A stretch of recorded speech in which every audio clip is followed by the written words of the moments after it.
Well, welcome, Wyoming. Thank you so much for joining me today.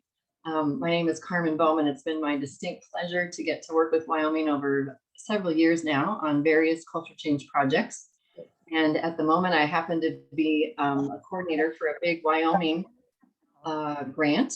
And there's 3 pieces to this grant. And I will tell you about all of them by the end of this time together. So we get an hour together. And, the purpose of these webinars, obviously, was to provide free culture change training throughout your state. And the 5 homes that are a part of this project more closely, they get monthly coaching. They are required to watch them just as a commitment to learning more about culture change. And then we share the link afterwards, the recording link, widely. So please be aware of that. You can pass it on to your colleagues. I wish you would. To residents who might want to watch, who are interested, family members, residents who are also called neighbors, right? Everybody, we have neighbors from Star Valley and neighbors from South Lincoln listening. And that is a word, everyone, that many people choose to use in reference to people who live there.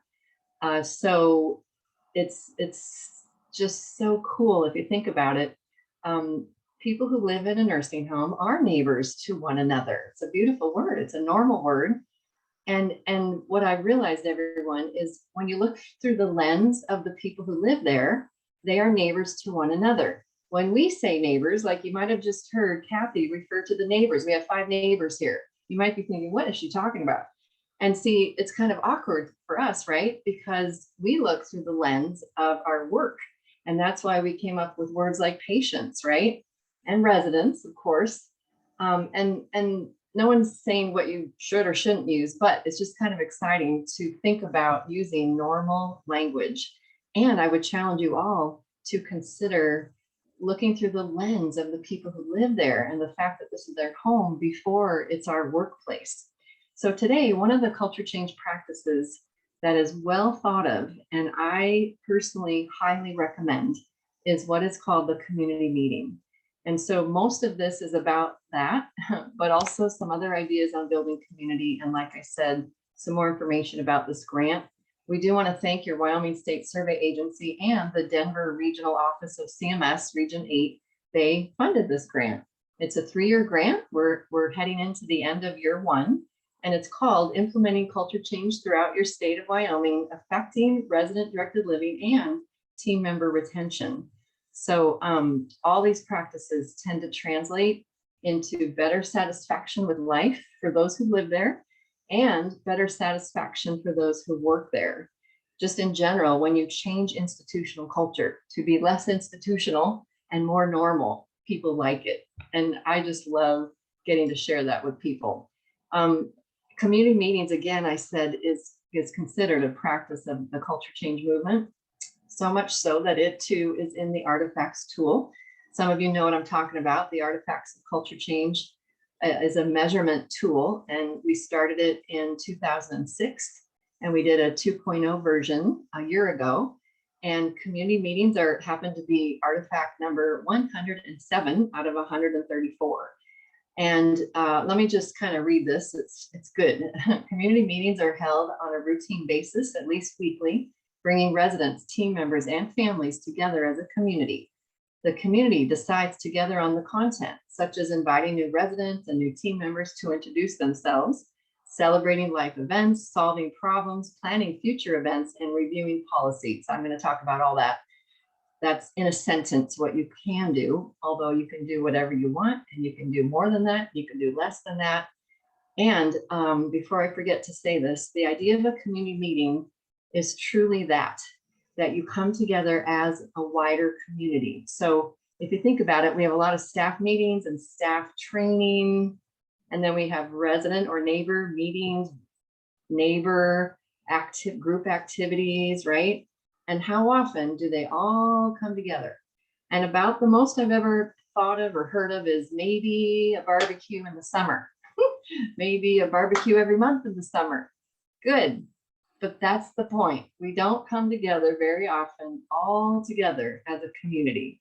So therein is the power to come together and actually act like the community that you are, and talk and get to know each other better and build community and solve problems together and plan together. It's so good. So I have lots to share with you. So the people who started this idea, their names are Barry and Debbie Barkin. They are pioneers in the culture change movement. Barry is recognized as a pioneer board member of the Pioneer Network. He and his wife ran a nursing home in the 70s in Berkeley, California, and they're very, 1970s, all about rights. And they basically brought like the civil rights movement into the nursing home. And they really talked to the people who live there about real things. And so I give them all the credit is theirs. And by the way, Barry is going to be a part of our big conference coming up in March. I'll tell you more about that also toward the end. So you can hear from him personally. And his webinar will end up being different than this. And I just feel this is such a powerful practice that I wanted to get it going. We could have done it earlier in the year. It was on the list. So even though you're learning about it now, I highly recommend you also come and learn more from Barry, in March. So these are their words: community meetings, build community, create connection, explore meaning, and it is where we gather as a community to discuss things of mutual interest and concern, to celebrate, and sometimes, yes, to remember and to mourn. And they had a hypothesis. They told us that we just thought that when people come together more often, good things will happen. That's how I've heard them say it. And they were hippies back then, and they admit it. So I have fun calling it the hippie hypothesis. You're welcome to use that if you want. And here we go with lots more information. So notice one of the things you just heard was to celebrate. So they recommend that you communally acknowledge and celebrate the people who live there every opportunity you can think of, right?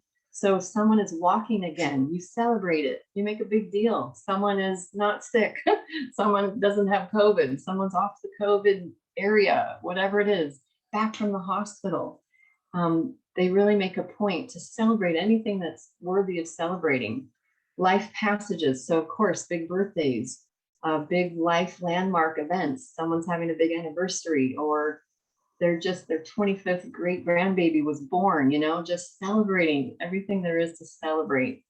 And then also to recognize losses too, to not be quiet about, real life stuff, recovery from an illness, coming back from an absence, maybe just, honoring someone for the way they look. They're a little more dressed up today, or makeup or jewelry or whatever, a tie, whatever, right? Honoring people for the role they sometimes take in your community. You all have different people doing different things. Maybe, like a pretty common example might be a resident or neighbor who takes it upon themselves to hang out at the front door and greet people. Wow. That we've all heard that. And by the way, if you don't have someone doing that, I think that's a beautiful volunteer job, type of job that could be set up maybe on more of a rotation. Think about how important it is to know everyone who comes in your building, to make sure they sign in, use the hand sanitizer, good grief, whatever else you got them doing now, regarding COVID. Then another obvious thing to celebrate is birthdays. So getting to make sure that all birthdays are recognized and not missed. And by the way, I'm going to jump to my favorite part, is doing this also with staff, with team members. Oftentimes those birthdays are the ones that really get missed. And so this just becomes a beautiful arena, opportunity to honor people for all sorts of things. And then maybe someone comes to the meeting for the first time and you celebrate that. So you'll hear some of this, here and there throughout the rest. So again, learning from the Barkins, they would tell you, we wanted to talk about real things, real life, real problems, real things going on in the real world. We wanted a better opportunity to connect and laugh. And then I love this, when you're honoring people at your birthday, or you just had your 25th great grandbaby, or you're walking again, you're reinforcing individual self-esteem, and then look at how together, when you do this together, when you solve problems together, when you plan your future together, you're also building a collective self-esteem. I just love that. That's sort of the magic of the right kind of group, if you ask me. And then, of course, you all represent a different community, and your community, each of them has its own personality. So any idea you hear, you bounce it against your community. They also called what they did the regenerative community. Wow, look at this. Some of you nurses understand this even better, but regeneration, they point out, is a lifelong process, which is occurring even when we're in some sort of physical decline, emotional, mental decline. Every stage of life, oh my goodness, has its own potential for learning, for growth, and for development. And let's just pause there for a minute, everyone. Do you hear anyone talking about how the 100-year-old wants to continue to grow and develop? See, I barely understand this. I barely know about this because nobody talks about it. You know, people like Barry Barkin in the culture change movement, he's one of only maybe 2 people that I ever heard that development is part of life at every stage. And that's something you could take on, talk about it. I'd love to hear your ideas. Doris and Lyle and David and Connie and Doug are with us, everyone, neighbors who live at South Lincoln. And toward the end of this, I'd love to hear from you all what you think about some of these ideas, where residents are actually asked their opinion about solving problems and what to do next and what to plan, you know, beyond just asking at resident council, well, what do you want to do? No, we're talking about more than that. And then again, their hypothesis was that residents could learn and grow when they become involved in more meaningful things, more meaningful experiences. See, I don't know how meaningful resident council is anymore. I'll just be honest. To me, it's become a rote meeting that we just do because we have to. And I'm going to give you different ideas about that today. Also, if you think again to regeneration, this whole medical institutional model that we all got inherited focuses typically on what is wrong with people, right? Problems, right? Medical problems on the care plan. And, you know, even the survey process, I'll be honest, what you did wrong, you know, and then that kind of translates into, hey, you did wrong. You shouldn't have done that when the surveyors were here. Hey, you're fired. I mean, think about how this goes on, right? And then it almost translates to, hey, it's your fault. We kind of even treat, hey, residents, don't bug me, I'm busy. Like everybody's wrong. And we don't have to do that. I love this. Healing comes from the place, even in a wound, where the tissue is healthy. Isn't that cool? And so they point out change is growth from the part of the group or the person where well-being exists. So why not take advantage of that and grow together? Now look at what the people who live at the nursing home in the 70s came up with. This is called the Live Oak definition of an elder. And they came up with this together. They built this, they wrote this together. An elder is a person who is still growing, still a learner, still with potential, and whose life continues to have within it promise for and connection to the future. An elder is still in pursuit of happiness, joy, and pleasure, and her or his birthright to these remains intact. Moreover, an elder is a person who deserves respect and honor, and whose work it is to synthesize wisdom from long life experience and formulate this into a legacy for future generations. And then, ready for this? They would read this together every single community meeting. Imagine you live there and you are being reminded of your potential and your birthright and deserving respect and honor and synthesizing your wisdom. It's so, so beautiful. You can use this, everyone. Several places sell this. If you want to get the poster, you can get it at Pioneer Network website, the Eden Alternative website, the Live Oak website. It might be kind of cool to start reading it with those who live where you work. And again, I'd love to hear comments later from those of you listening who live in the nursing home. So hopefully you're getting the idea here to really honor people at every turn, both those who live there as well as those who work there. And we want to actually just say out loud, even someone who lives with cognitive change. So that's kind of a new way, everyone, to say dementia. Cognitive change. It's a nice way to say, yep, they're changing cognitively, but not always presuming it's bad. Isn't that cool? We tend to think dementia bad only. It might not be. Maybe we don't know. Anyway, if someone says something that maybe not everyone understood, the advice here is to summarize maybe what someone just said or help it fit into the context. You all do this already, but isn't that beautiful? To honor everyone at every turn. They also put together, I think they wrote a couple songs. So they suggest considering a welcome song or some other song that fits your community. Now, I know sometimes it seems silly to talk about songs, but I realized if it's the right song for your group, then it's got a lot of power. Let's say you sing God Bless America, that's powerful for all of us. And then maybe there's other songs.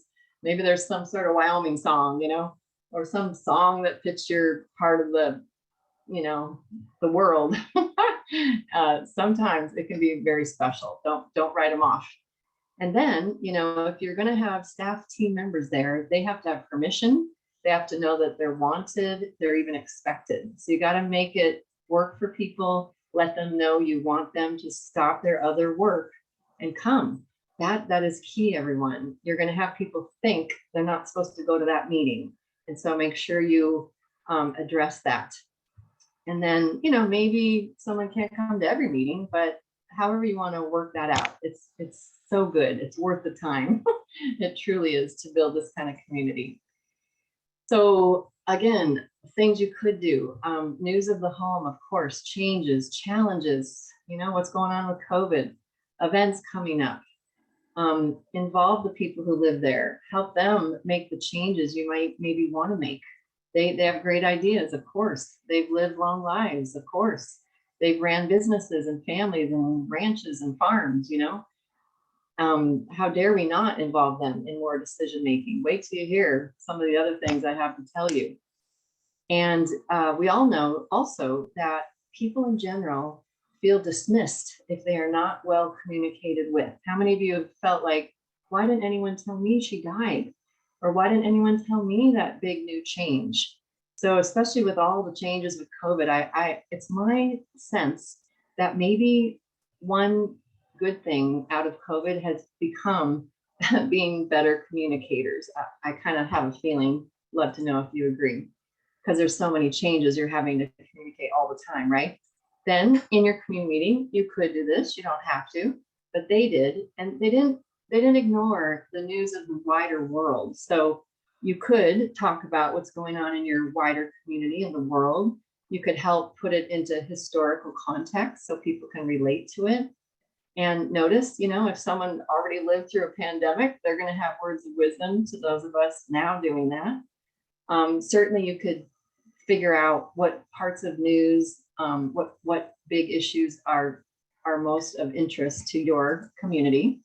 And then I just personally love this. Having been an activity director, this means a lot to me, everyone. If I did anything different looking back, it's going to sound funny. Even though I got paid to plan things, I wouldn't have planned things. There's the rub. We get paid to plan. We like to plan. We get excited to plan. We get lots of big ideas, right? But we don't live there. And so if I were to do it over again, I would involve more people in planning events. And it's fun. It's way more fun. You're going to come up with way more ideas and way more access to things, pick a theme in particular. I highly recommend themes. And then let time be on your side. Pick a theme for May now. And, find out from everyone in your community who has anything along the lines of a theme. So if it's Elvis Presley theme, who's got records, who's got clothes, who's got posters, who knows this, who knows that? And you plan ahead of time. It just adds to the fun. And you find out what family members and what team members have what, that contributes to the theme. Certainly, so we're talking, I'm actually trying to avoid the word activities. So planning events, planning for the holidays, planning how to decorate. Let's see, how about beyond that, community events, how to serve others. My goodness, in the pandemic, I've seen and I recommend, writing cards, passing cards around more to thank people, to thank the nurses who spent the night, the administrators who worked the weekend because there was nobody, my goodness, right? And then it's such a beautiful way to help people kind of draw from their past and yet plan for the future. Here's something else I've learned, that most people who live in a nursing home, ready for this, the psychologists say they do not have a future self. And if you think about it for a minute, think about your calendar. Yep, there it is. It's very messy and I use pencil. I got a busy calendar. Anybody else?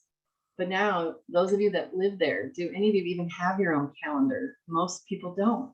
And if the only calendar is the activity calendar, everyone, that's not a personal calendar. And so something we can do is help people continue to have a future self. And this is one way you can do it through the community meetings. And then, of course, not ever shying away from talking about people in your midst who maybe who aren't with you anymore.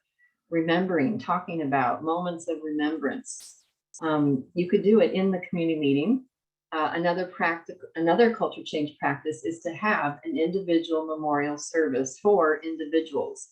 It's an institutional practice to have a memorial service for whoever died in the last 6 months. We're trying to get more individualized, more normal, sort of like a funeral is done. And then, of course, I don't live there. Talk about those who do and what their wishes are for how to handle this and how to do it. All right. Here is just something that was told to me. A nursing home in Denver who only serves people with dementia, cognitive change. They have daily community meetings on every neighborhood. And look at that. People who have cognitive change can also be a part of a daily meeting. We know that even with dementia, we have different moments of lucidity. We have ideas. We can take part. You kind of can fill in for figuring out what someone's saying. And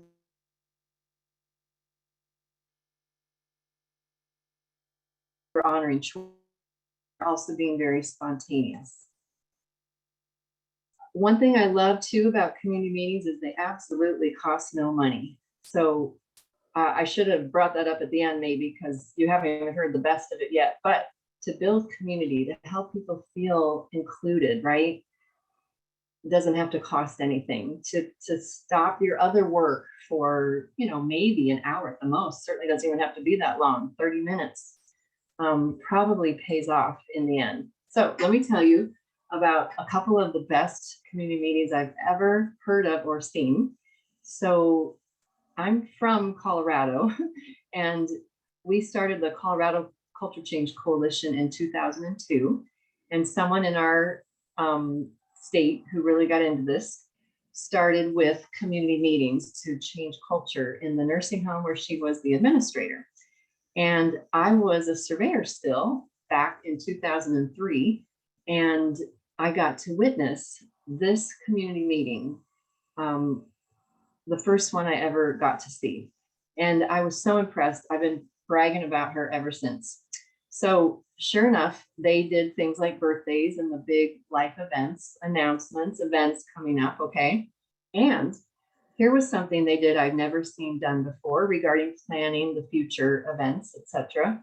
They said, hey, is there any resident in particular here at the meeting who would like to help decorate for Halloween? And this was in September. Good, huh? And, it doesn't sound that, that remarkable, except here's what happened. There was kind of a lull, it was quiet, and then a woman in the back raised her hand. And it meant so much to me, everyone, because I never really asked who wanted to help decorate when I was doing all that decorating. Shame on me. That meant a lot to me. We just don't know what someone might be interested in doing or You know, we can't make assumptions. Let's be honest, there's boredom living in an institution. Maybe people are willing to do some things they normally wouldn't, right? I've seen people vacuuming, I've seen people dusting. How about you? And we could use their help, to be honest. Again, a lot of honoring, like, oh, welcoming someone who came for the first time, or family who was there. They welcomed and introduced me as a surveyor sitting there. Isn't that cool? They wanted me there, of course, and I wanted to be there. Then I saw something pretty cool. One of the young maintenance men, his name was Matt, apparently ended up telling a joke at every meeting. Isn't that neat? And something I learned was he wasn't just Matt, the maintenance guy now, he was also Matt, the joke teller. So think about people's personalities and what you might want to have shine, have come through beyond their job. Also, get this, new people, whether you're a new neighbor or a new team member, you're not just introduced like, hey, there's Beth, she's new. Instead, you are given the microphone and you are asked to tell about yourself and introduce yourself. And that, to me, is absolutely amazing, because now you really get to know people. And it's really special to see what people tell you about themselves. I remember seeing this in another home, and a guy from the kitchen, like a cook from the kitchen, said, hey, do any of you know Susie, the nurse that works on evening shift? They're like, yeah. And he goes, that's my wife.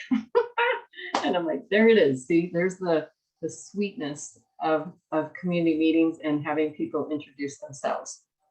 All right. Oh, another amazing thing they did was the following. So I got to set you up here. This beautiful administrator said, everyone, if you don't know, Mr. Smith and Mrs. Jones, they are both actively dying, and they probably won't be with us very much longer. And please go say goodbye if you haven't already. So, I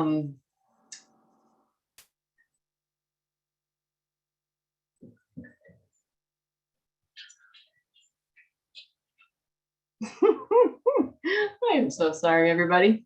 My beautiful 16-year-old is heading to winter homecoming. All dressed up, she's in the court, can't find her coat. Sorry about that. And let's see. So, how many of you have the HIPAA headlights going off? These people are in the stages of dying. Well, here's what we've learned. If you get permission, you can do anything. You can share anything. HIPAA says you can't unless you have permission. So to be able to share some of this kind of important information can be done. And you just have to make sure you have permission. Something I learned that day, even as a surveyor, the administrator told us later, she just walked down the hall. If people are in that point of life, the POA is very likely there. You can get the permission. You could also share it when people move in, that this is something we do in our culture. We want you to be aware of it. If you don't want us to share information, please let us know. And guess what? The very next day, those two people did pass away at about the very same time. It just chokes me up, to be honest, because that is meaning in a nursing home. Oh boy. Then she also did something quite dramatic. She remember the old before slides, before projectors, overhead projectors. And she had Clear Creek Care Center's policy on preventing pressure sores. And she said the following. She said, hey, residents, neighbors, we know them as pressure ulcers, pressure sores. You might have called them bed sores, whatever you call them. We don't want you to get any. And so we're just reviewing a policy every community meeting. And we want to remind you, this is why sometimes we might encourage you to lay down or to get up or to reposition or to drink more or to eat more or to eat more protein. And so at every community meeting, they reviewed a policy in layman's terms. Brilliant. She was very coffee minded even before there was coffee. They also had just an open forum. Does anyone want to bring up anything? Are there any problems? I think that's brilliant. You want people to bring up their problems straight to you. You want them to feel comfortable. You want survey to go fast in your building because they've already brought up any issues already, and you you've come to some good conclusion to them. And then in this particular community, a woman that lived there in her wheelchair was given the mic, and she ended up reading a small devotion to close their meeting. So that's just one example. Now, let me tell you another amazing community meeting, also out of Colorado. So there was a group that, really got into culture change and had lots of community meetings going on. And this one really stood out. So several things to tell you about. First of all, this was in the heart of Denver. No joke. Where you hope your car is still out there, okay? And if they can do this, everybody can do this. They also did a community meeting twice a day. One was in Spanish. Wow. So they did do it daily.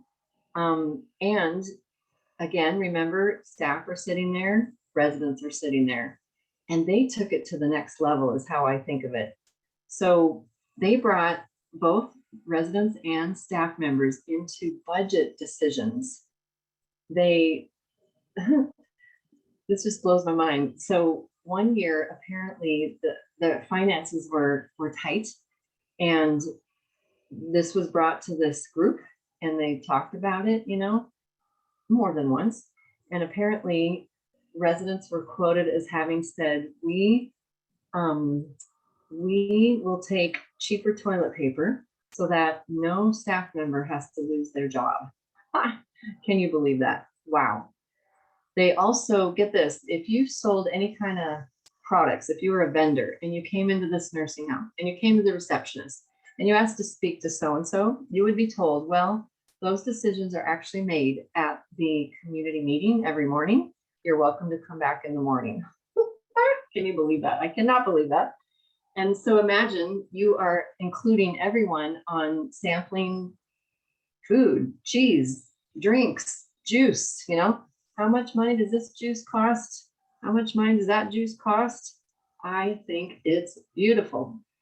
They also, oh my gosh, ready for this?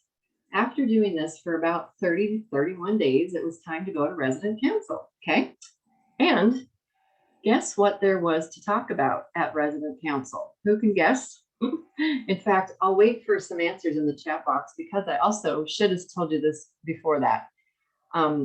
They also talk about anything that's been submitted as a grievance. So if a grievance was submitted yesterday, you're talking about the content today, not the privacy content, but the matter at hand. Does anyone else have troubles with such and such? And so they ended up, does anyone know what I'm getting at? What did they have to talk about at the resident council meeting 30 days later? Any guesses? And I'll tell you another story while we're waiting, and that is one year during survey, the resident council president was quoted as telling the surveyor, we run this place. Oh, let me tell you, having been a surveyor, that's how you want survey to go. It's almost like surveyors can go home early. Do you think surveyors like that? And there might be some listening. I don't know. It doesn't matter. We're all friends. When things go well, survey goes faster. That's a lovely thing for everybody. And the answer is nothing. There was nothing to talk about at the monthly resident council meeting because they were discussing anything that needed to be discussed every day as a community. Isn't that absolutely beautiful? Talk about QAPI, quality assurance. Wow. Performance improvement. Wow. In fact, it's better than resident council. This has taught me personally, I would never do resident council the way we've done it. If you think about it, a meeting every month is too far out. If you want to be on top of things, it's got to be more often. In fact, one of the administrators that worked for one of these homes doing a lot of culture change back then, she would have lunch with her, she would have lunch in the dining room every day, and she would move table to table. And guess what her quote always was? Well, I know what goes on in my building. So how could you go wrong, right? Tips for community meetings. Think about how it really, it equalizes. You're just all people who care about this place. You're not staff and residents. I love that. That's a key to changing culture. It's not staff and residents. No, It's people. We're all people, and we care about this place. Some of us live here and some of us work here. So you're bringing down the barriers, right? And then it also gives you this way to get to know each other as people, not just as you are the this and you are the that, you are the nurse or whatever. And it also becomes a way to really honor elders, not only honor, but then glean from them, right? Get their wisdom. I want to tell you a couple things about that. This is a beautiful quote I heard from a woman in the culture change movement who said it's a Japanese saying. So I don't know exactly if it's verbatim, but here's how I understood her to say it. The future is like walking backwards, right? We don't know what's coming in the future. So it's sort of like walking backwards. You can't see what's coming, right? And then they say elders have more to see. When you are walking backwards, looking on your life, people older than us have more to see. Isn't that beautiful? So all the more reason to involve them in deciding on what juice to purchase, right? Plus they live there, they drink the juice, we don't. All the more reason to involve them on some grievance issue that just came up yesterday. Holy moly, is that going on in your neighborhood? Is that going on in your neighborhood? Wow, it's so good. What ideas do you have? How could we solve this problem? Look at this. Among the Kirs, so that's people from Kyrgyzstan, elders are revered and honored. This man is called an Aksakal, a whitebeard. Once a man reaches this status, he is considered to possess that wisdom which younger men lack. Wow. If we could flip the script, everyone. Do you know in some cultures, you don't get to talk till you're 50. They don't care what you think till you're 50. In some cultures, people dye their hair gray. Did you know that? So they look older. Think of the white wigs some of our forefathers wore. Ever thought about that? And I personally have just had a lot of fun with this. My daughter, Ellie, who you just heard about, heading to winter homecoming. Wow. Junior year. That's her on the floor, Ellie, probably age 7. And we would go to a local nursing home. We actually went twice a month for 9 years. And I just kind of felt, to be honest, I felt the Lord leading me to kind of practice what I preach. And so we would take friends from church or homeschooling, wherever we knew people, neighbors. And the whole point was, ready, just to be together, not to visit, not to perform, not to entertain. Older people don't need more entertainment. They don't need more visits. They need connection. And that was our goal. And so we would really take our time moving around the circle. They were usually in a circle, but we just took our time shaking hands, being, a lot of older people don't just even get their hands shaken like we did at one point in time, and learning their names and them learning our names. And that gave our kids the opportunity to have to speak up and say it more than once. Ellie has a fun story with Marjorie, where Ellie had to say her name 10 times before Marjorie finally got it. And I think that's profound, don't you? That they got to learn to say it nice 10 times. We all do. And then the heart of what we did was asking for wisdom. So we would ask the same question. I had the joy of going around asking each older person. I'll just tell you, like in November, we would say, because it's November, what advice would you give us on how to live a thankful life? Or I might point to the kids. What advice would you give the children on how to live a thankful life? And my favorite answer ever was a man who looked at the kids and said, ready? Do the dishes. And I remembered, you know what? That is why I do this. So our children hear wisdom from other adults. And then what do you have to give when you're older? What do you really have to give besides your wisdom, your love, your care? In fact, I'm thinking of a Verna, I think. She never answered the question. She would just look at the kids and say, I love you, children. That was so good for them to see. Another man who had the changed cognition, Harold, was a sheriff. No matter what the question, he always had the same answer, which was, well, all I know is don't get in a car with strangers and don't cross the street by yourself.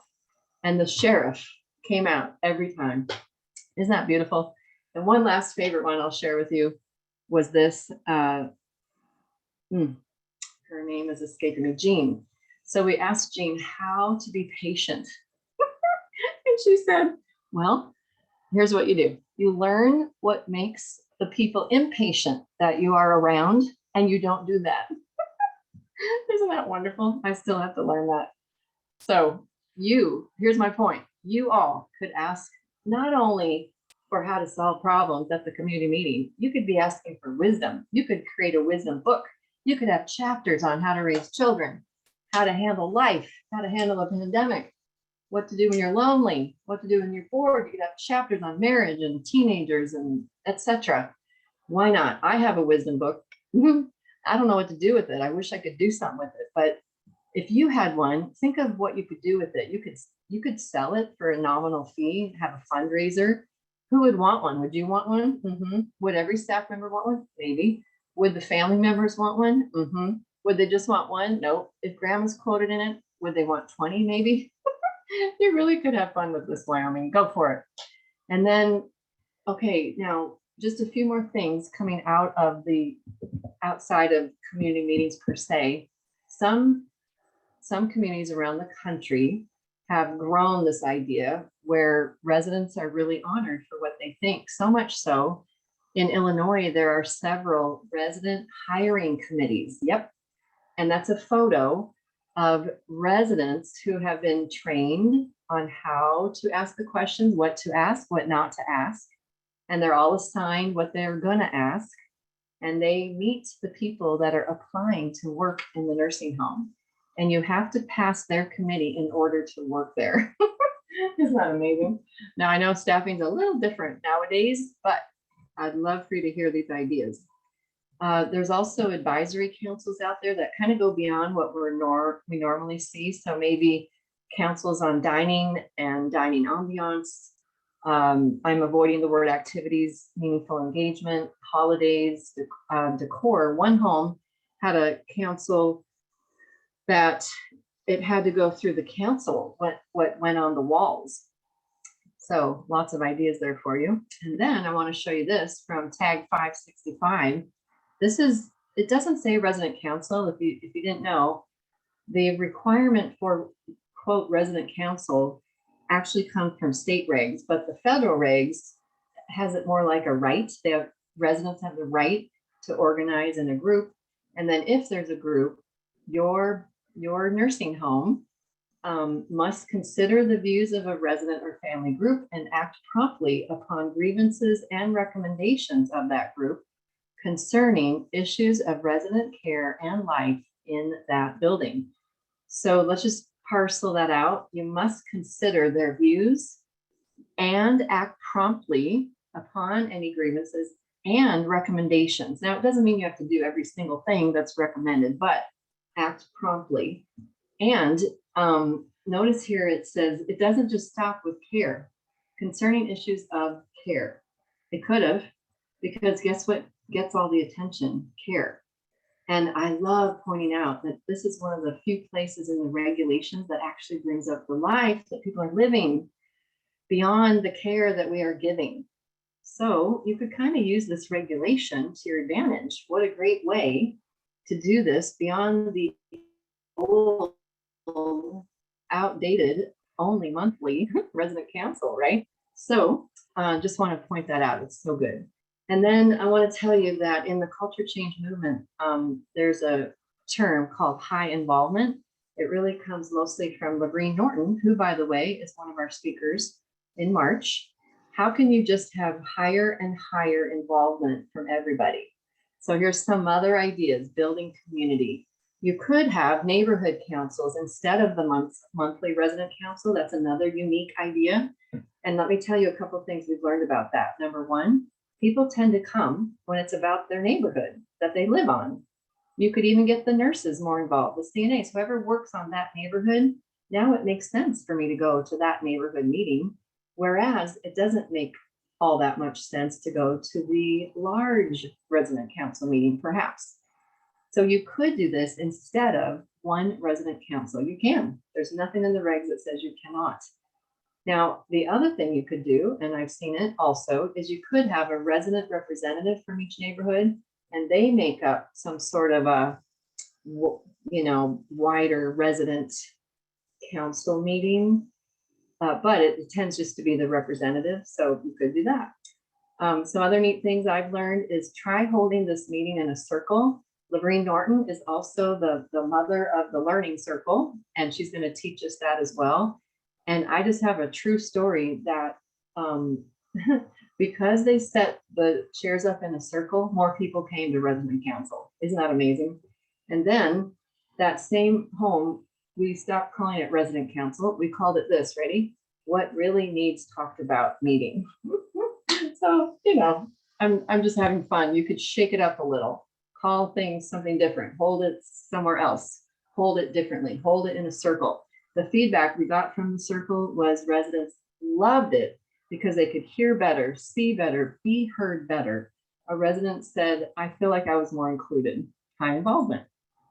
We have already talked about employee councils in this culture change grant. There is a recording about how to engage employees more, including a council. So that, think about it, that's higher involvement, building community. And oh my gosh, speaking of Lorene Norton, I didn't mean to bring her up so much, but guess what? There are leaders like her that are adamant about not having an employee council because they include employees all the time in everything. So that's the other way you could go. Then, of course, a family council is another way to perhaps build higher involvement and meet the needs of families and build community with families. And we did a whole webinar on that. You could watch the link, get the link, watch the webinar if you would like, if you haven't already. And then another point I want to make to all of you that I've seen over the years, get ready.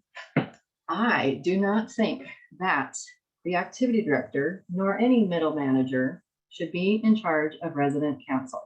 Why? Because no middle manager has the power to make things happen, when in fact the administrator does. So any administrators listening, I would highly recommend you consider that you are the leader of resident council, because you can make snap decisions. You can ask other managers to do things. It just makes sense. And I've learned this from homes that have done it. In Kansas in particular, I learned this. And if you can hear this snap, here's what they say. An administrator once told me, Carmen, as the leader of resident council, I can fix things like this. I can change things like this. And so that's the point. The person who has more authority can make things happen. Otherwise, we're just spinning our wheels, I, as the activity director, how can I really go to the director of nursing and ask about, remember that issue with call lights not being answered timely? You see, it's backwards. It's not right. It puts people at odds. Then the director of nursing gets mad at the activity director. I'm sorry, but this is our history, everyone. Hopefully it doesn't go like that in your building, but this is the way to prevent it from going that way. And once again, I'll just put in a plug. The daily community meeting ends up dealing with things in real time. What can be better than that? Oh boy. And now I'm going to share a video with you. I am so excited. This video, you could think that it's not related, but it's going to be, because imagine as a result of your building community, you find out that the people who live where you work, they want to go on vacation. So we're going to go on vacation. Get ready. Here we go.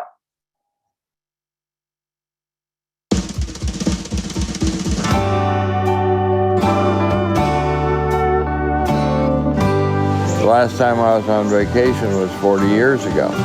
Vacation, been a long time. I'd say about 20 years. It's been over 30 years. I don't even remember it's been so long. I'm old, and I didn't figure I'd ever be at one no more. And I made it.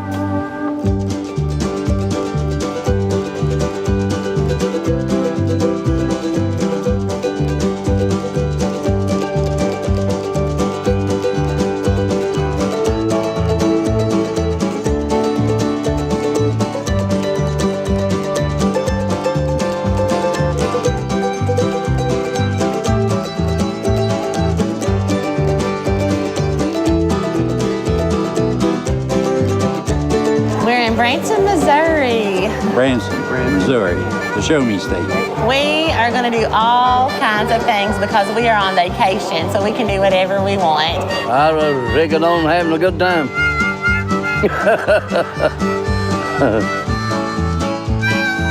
Night before we started down here, I didn't sleep none. I was too excited. Excitement, anticipation. Everyone can't wait to see what happens next, and we're promising lots of spontaneity and lots of fun this year. I got excited. I haven't been excited for a long time, you know. We're supposed to go trail run. Riding across the streams, wildlife. You see mules, you can see the railroad, and you see everything. The best place I ever seen in my life out there. Because that water comes down there.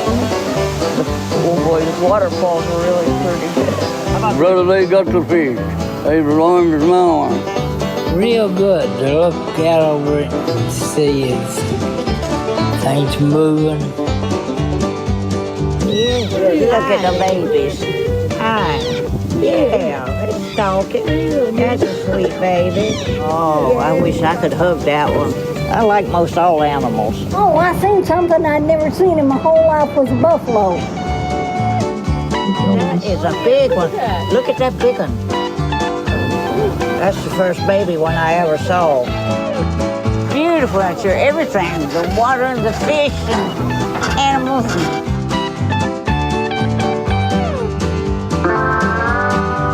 We're getting ready to go on a train ride. Well, to see nature mostly. See what the world's turned out like. Well, I always said, watch out, brother, for that long black train. But this one right here is a good one to ride. Excited about it?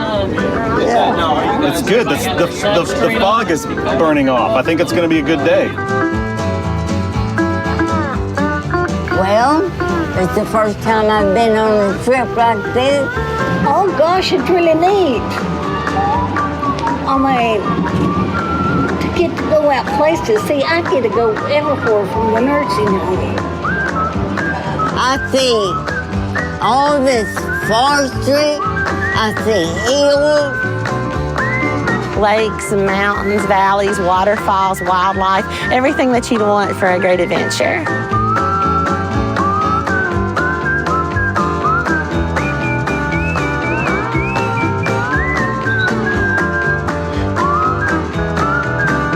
This vacation is one of the most heartwarming, one of the most blessed and rewarding things that we have done and ever will do. I'd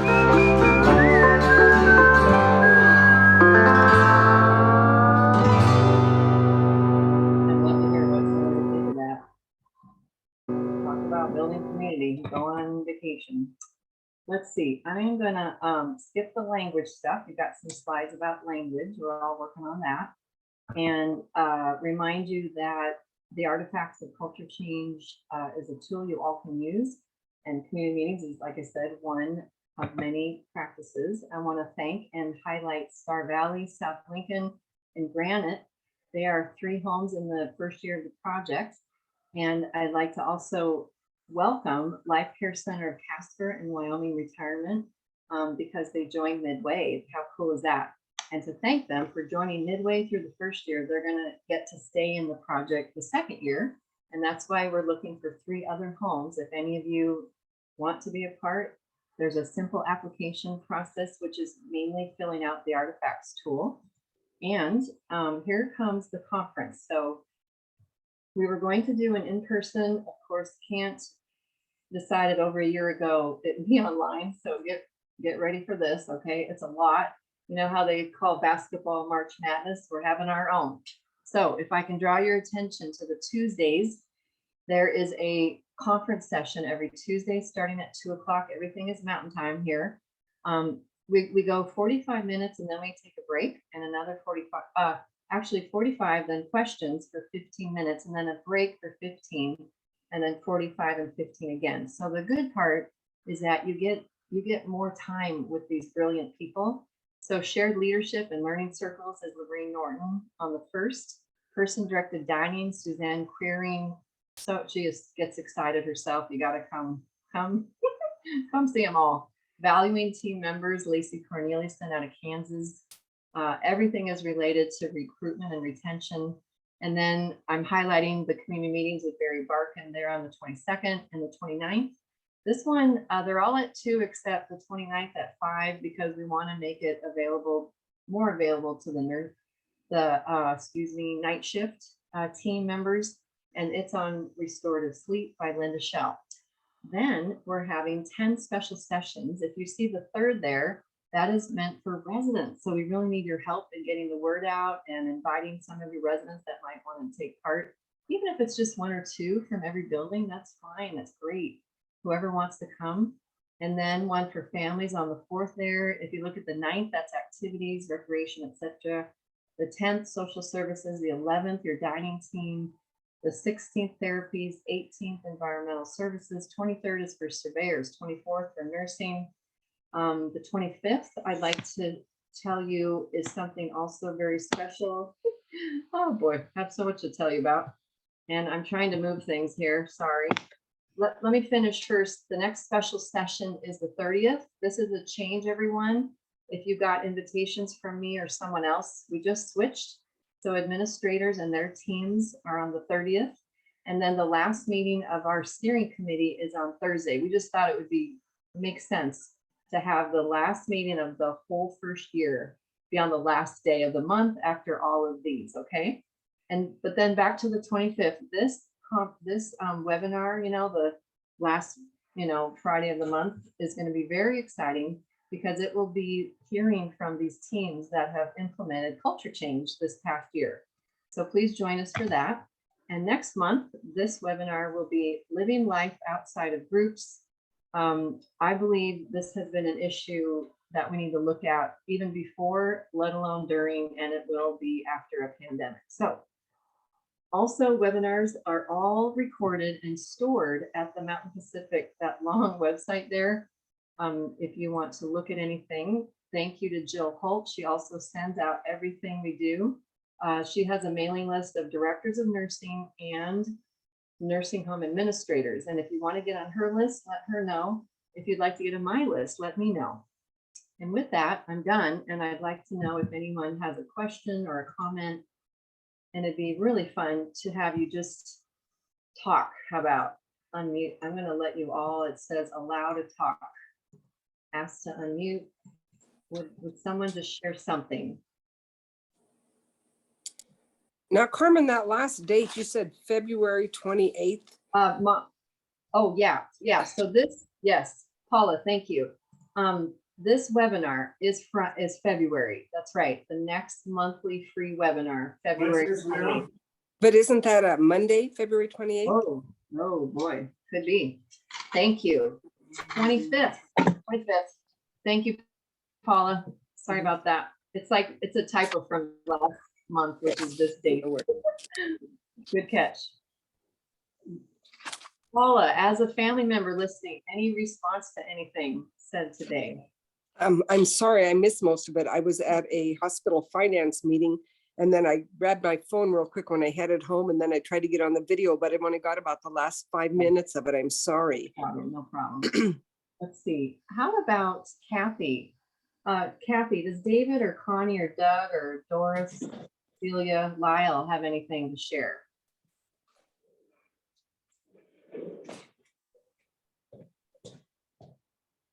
All right, that's okay. Are you okay over there? How about Mary Behrens, Julia Van Dyke, Courtney Price, Pam Strecker? I don't have any thumbs up with blanket. I never. Heather? Oh, this is a June free one. I'm gonna get it muted here. Any questions, comments? Anybody excited about anything? Not today. It's okay. All right. Well, everyone, thank you for joining me. Here's to culture change in Wyoming. We'll see you again next month. Thank you so much. Bye now.